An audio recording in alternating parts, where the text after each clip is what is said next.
I was doing 75 on I-80 somewhere west of Lincoln, Nebraska, headlights cutting through the black, when the family group chat lit up the dash like a flare. My older brother Tanner dropped the bomb first. "Your name is erased from this family. Don't show up for Thanksgiving." 2 minutes later, Dad typed, "Just stay in California, son. It'll be easier on everyone." Mom didn't even bother with words. She just hit the thumbs up reaction. I stared at the screen for 4 full seconds, thumb hovering, then typed the only thing that felt right. Understood. "Hi, I'm Hudson Carter Hayes, 29, senior data scientist working remote out of Sacramento. For the last 7 years, I've quietly paid 70% of the mortgage on the 5-bedroom house in Brentwood, Tennessee, that I'm apparently banned from, plus every other bill they threw my way. And right then, in the middle of nowhere, with 2,000 miles already behind me, I decided this Thanksgiving was going to be different, just not in the way any of them expected. If you want to know how one single word turned their holiday upside down and had every single one of them blowing up my phone within 24 hours, stick around until the end, because the part where their lawyer started panicking is my absolute favorite. Drop a like, hit subscribe, turn on notifications so you don't miss a second of what happened next. You know the drill. Let's get into it. But to understand why I only answered with that one word, we have to go back 7 years. It all started in the summer of 2018, when Dad called me at 2 a.m. California time. The steel plant in Lebanon, Tennessee was shutting down for good. He sounded smaller than I'd ever heard him. They were 3 months behind on the old house, and the bank had already sent the final notice. I'd just closed my first real bonus, 40 grand after taxes, and without thinking too hard, I wired 28 of it straight to the mortgage servicer. Dad kept saying just a couple months until I'm back on my feet. I told myself the same thing. That couple of months never came. The following spring, they found the 5-bedroom colonial they'd always wanted in Brentwood, 20 minutes outside Nashville. Perfect schools, perfect yard, perfect everything except their credit was shot. The lender wouldn't touch the loan unless someone else co-signed. I flew home for 48 hours, signed where they told me to, and flew back the same weekend. From that day on, my name was on a 30-year mortgage for a house I'd slept in exactly 2 nights. Tanner was 28 then. He'd moved back into his old bedroom 6 months earlier after his third startup idea crashed and burned. What he actually did all day was sit on the couch in sweatpants, phone in one hand, beer in the other, betting on college football Saturdays and PGA Tour Sundays. The losses started small, 3 grand here, 5 grand there to keep the repo man away from his truck. Then the credit card cash advances started showing up on my statements because I'd stupidly added him as an authorized user just in case. 8 grand, 12 grand, once 17 grand in a single weekend when Alabama covered the spread and his golf parlay hit the wrong side of a playoff. Every time the same script played out. Dad would call and say, "We're in a tight spot, buddy. Just bridge us till the next paycheck."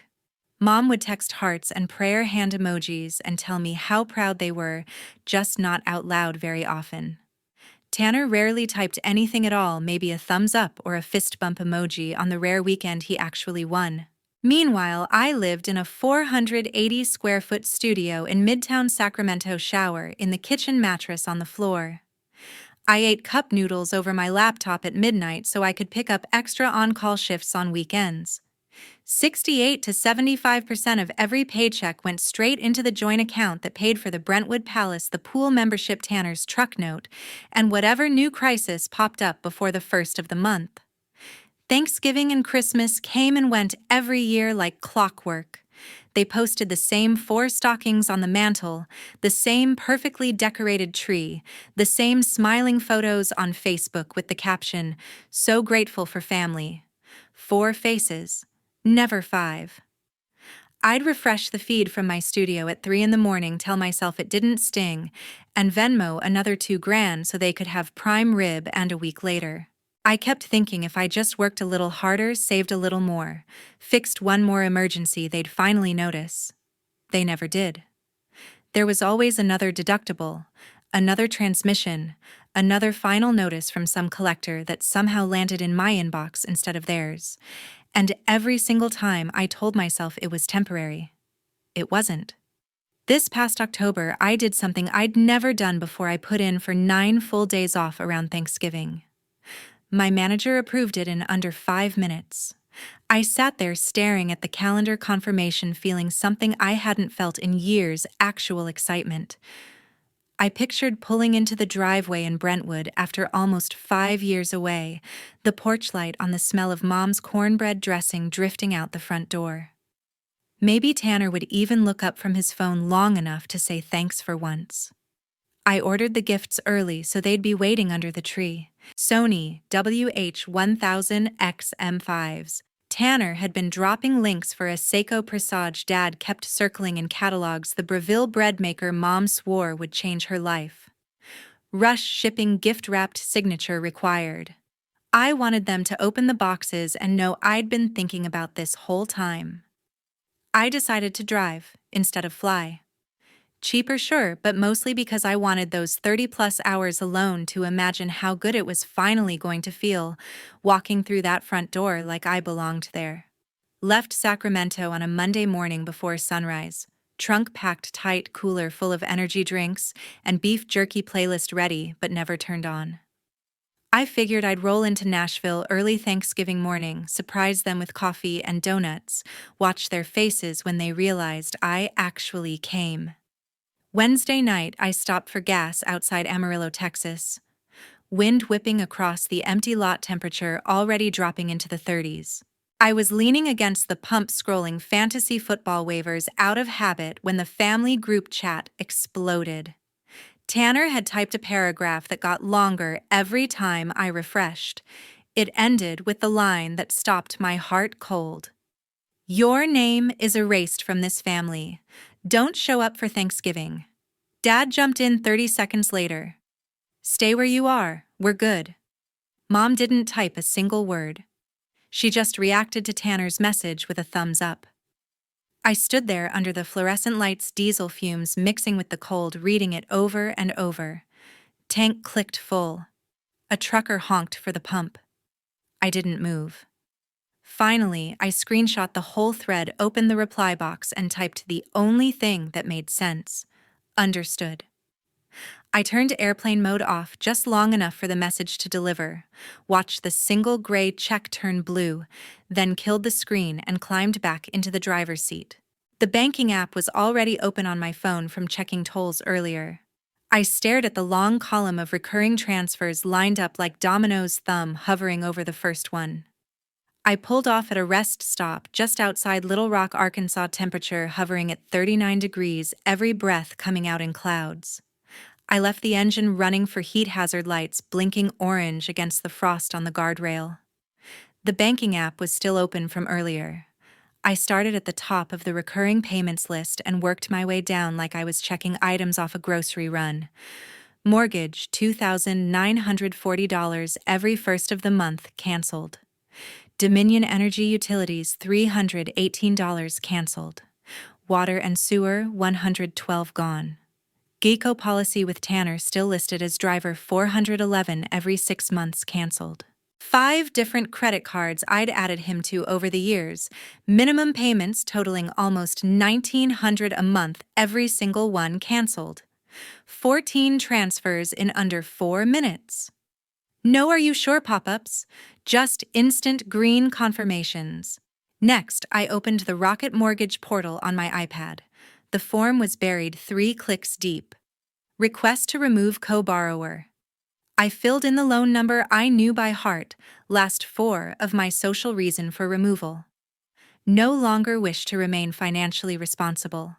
Uploaded a photo of my driver's license signed with the Apple Pencil in the exact same cursive I'd used at closing 6 years earlier. Hit submit. 47 seconds later, the automated email landed. "Thank you, Mr. Hayes. Your request has been received. Primary borrowers will be notified within 1 business day." I stared at the screen until the words blurred. 7 years of payments erased in less time than it takes to microwave oatmeal. I waited for the guilt, the panic, the old urge to undo it all. Nothing came. Just a strange, hollow calm. I canceled the Airbnb I'd booked 2 streets over from the house in Brentwood, got a full refund because it was still more than 48 hours out. Then I opened the Marriott app, searched Nashville properties, and booked a 1-bedroom suite at the downtown Marriott with 40,000 Bonvoy points I'd been hoarding since 2020. Late arrival? No problem. Confirmation pinged instantly. I merged back onto I-40 East, turned the radio off for good, and drove the last 9 hours in total silence. No podcasts, no music, no phone calls. Just the hum of tires and the occasional rumble of passing semis. The sky started lightening somewhere over the Tennessee state line. I rolled into downtown Nashville at 4:30 Thanksgiving morning. Broadway was dead quiet, neon signs still glowing, but nobody on the sidewalks. Checked in at the empty front desk, rode the elevator to the 28th floor, dropped my duffel on the carpet, and walked straight to the window. The city was a black ribbon of lights below me, the Cumberland River catching the first hint of dawn. My phone had been on airplane mode since Little Rock. I set it face down on the desk, watched it start vibrating the second the signal caught up, 37 missed calls already stacking up. I left it there, opened the minibar, cracked the first cold beer I'd bought for myself in years, and drank half of it in one pull. Thanksgiving morning, I woke up to a hotel so quiet I could hear the ice machine down the hall humming. The city was shut down for the holiday. No traffic, no honky-tonk music bleeding up from the street level. My phone had 73 missed calls by 10:30.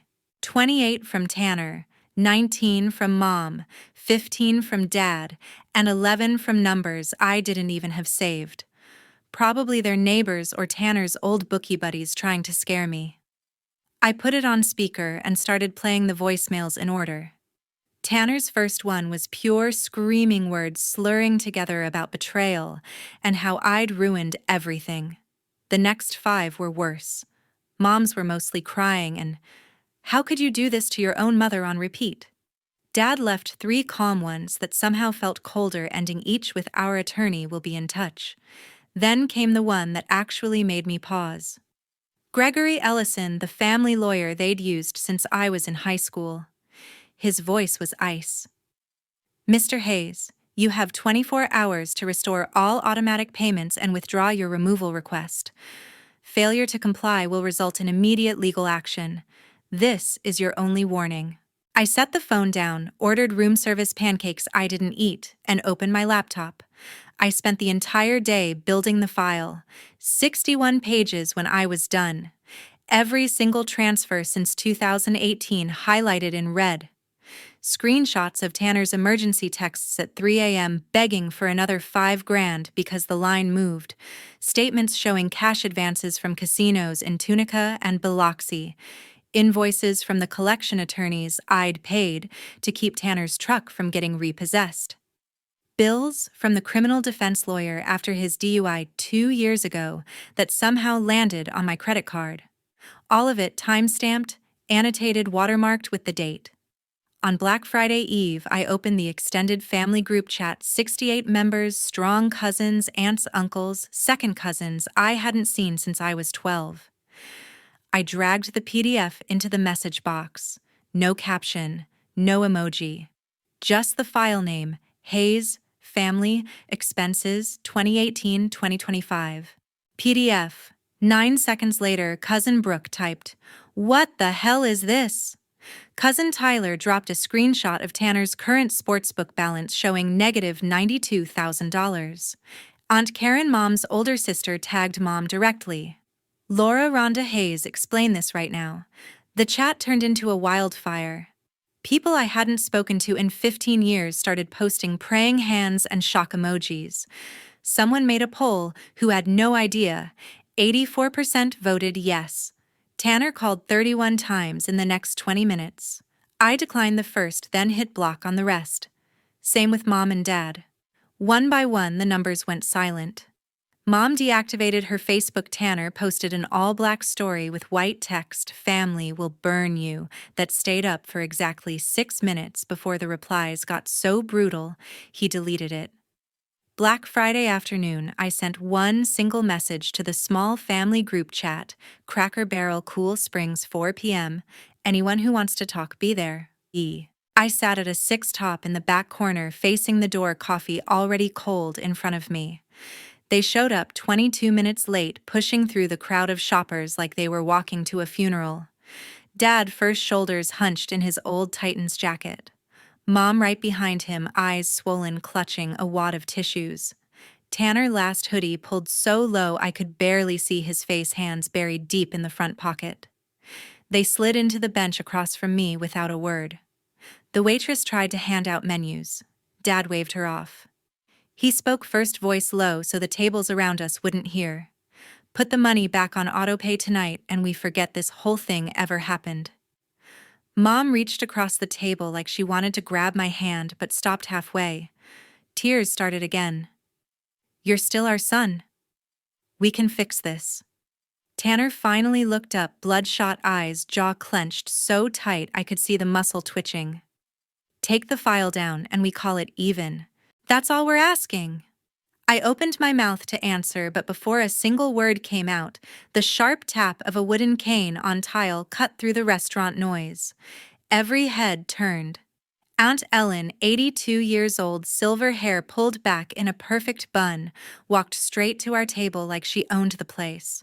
She was wearing the same navy coat she'd had for 20 years and carried a thick manila envelope under one arm.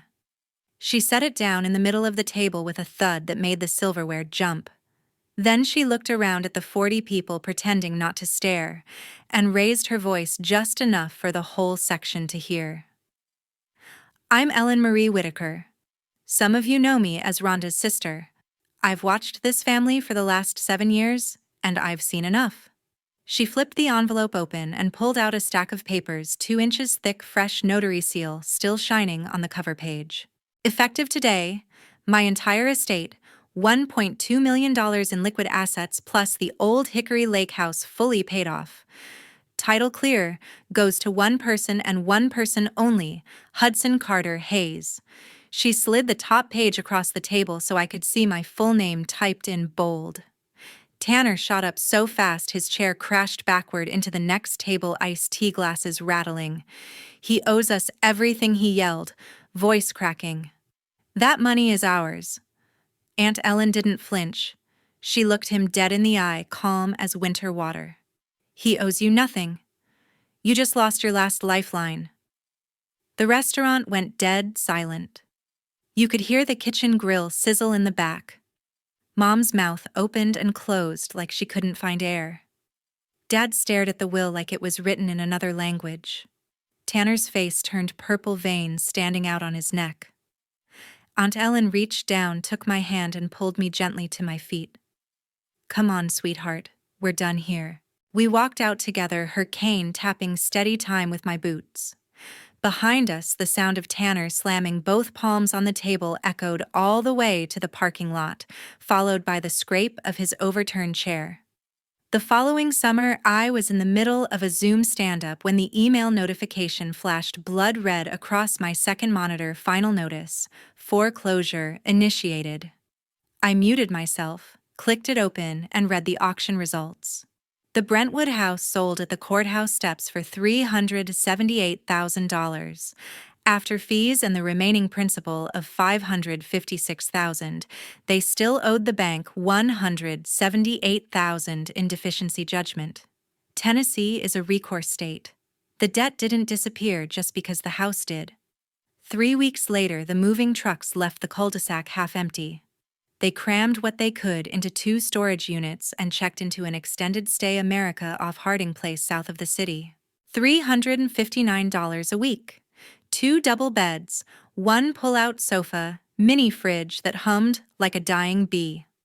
Dad took the overnight shift at the Amazon Fulfillment Center in Lebanon, 10 p.m. to 6:30 a.m. $18.75 an hour plus, whatever overtime they'd give a 60-year-old with a bad knee.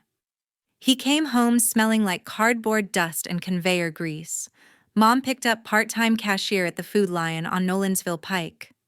They cut her to 24 hours a week after the holiday rush ended. She stood on swollen feet, scanning cigarettes and lottery tickets, smiling at customers who used to wave at her in the Brentwood neighborhood. Tanner landed the closing shift at Cookout on Harding Place, 10 at night till 6 in the morning, $14.25 an hour plus whatever tips people tossed in the bucket. He flipped burgers and dropped fries in the fryer until his forearms were speckled with grease burns, then came back to the motel room and crashed on the fold-out sofa that smelled like old pizza and cheap detergent. The walls were so thin they could hear the couple next door arguing about child support every night. In May, Aunt Ellen passed quietly in her sleep at the assisted living home in Hendersonville. The funeral was small. I was the only one from our branch who attended. The executor handed me the certified death certificate and a cashier's check for $1.2 million after estate taxes wired the same day. Title to the old Hickory Lake house transferred clean, no mortgage, no liens, no cosigners. I flew down the next week to sign the final papers. The lawyer met me on the front porch of the lake house, cedar siding still warm from the afternoon sun. He passed over a small envelope with the new keys and the recorded deed in my name only. I turned the lock for the first time. The door swung open and the smell hit me all at once, fresh pine, from the beams, cool lake air drifting in through the screen porch, a hint of the lemon oil Aunt Ellen always used on the hardwood floors. Sunlight poured across the great room and spilled out onto the dock, where the water lapped gently against the pilings. I stood there holding the keys so tight the teeth cut into my palm, breathing it in until I realized I was finally, truly home. Right now, I'm sitting on the wooden dock of my new house on Old Hickory Lake feet, propped on the railing watching the sun drop behind the trees on the far shore. Last month, I walked into the Davidson County Courthouse and legally changed my name from Hudson Carter Hayes to Hudson Carter. Just Carter. One signature, one filing fee, one new driver's license. The clerk asked if I was sure. I told her I'd never been more sure of anything. Ryan, my old roommate from college, drives down from Atlanta most weekends. We fire up the smoker on the lower deck, throw on a rack of ribs, crack cold Bud Lights, and talk about everything except the zip code 25 minutes south of here. He never asks about them. I never bring it up. Some things are better left in the rear view. I kept the same remote job, same salary, same stand-ups at 9:30 Pacific. The only difference is, I take the calls from the screened porch, now laptop balanced on my knees, lake breeze keeping me cool, while half the team freezes in their Sacramento apartments. My manager still thinks I'm in California. Works for me. None of the old numbers can reach me anymore. New phone, new plan, new email. The few that somehow found my work address get filtered straight to trash. I don't block out of anger anymore. I block because silence is the only answer they ever earned. Some nights I sit right here with a glass of bourbon and think about the 7 years I spent keeping that Brentwood house afloat while they posted pictures without me. I think about the nights I ate plain rice so Tanner could have another parlay. I think about the Christmas Eves I worked double shifts so they could have a 12-foot tree and a prime rib dinner. And then I look out at this water flat and gold in the sunset, and I realize none of it was ever about love. It was about access. The second the money stopped, the family stopped. That's all the proof I needed. Family isn't a lifetime invoice you're obligated to pay forever. When they decide you're nothing more than a walking ATM, you have every right to yank the plug, change the locks, and walk away clean. I did exactly that, and I've never slept better in my life. If you're the one carrying everyone while they celebrate without you hear me clearly, you are allowed to stop. Right now. Today. This very second. Put yourself first for once. The guilt will scream for a week, then it will fade. The peace that replaces it is worth everything. Thanks for watching. If this hit home, drop a like, hit subscribe, turn on notifications. I'll see you in the next one.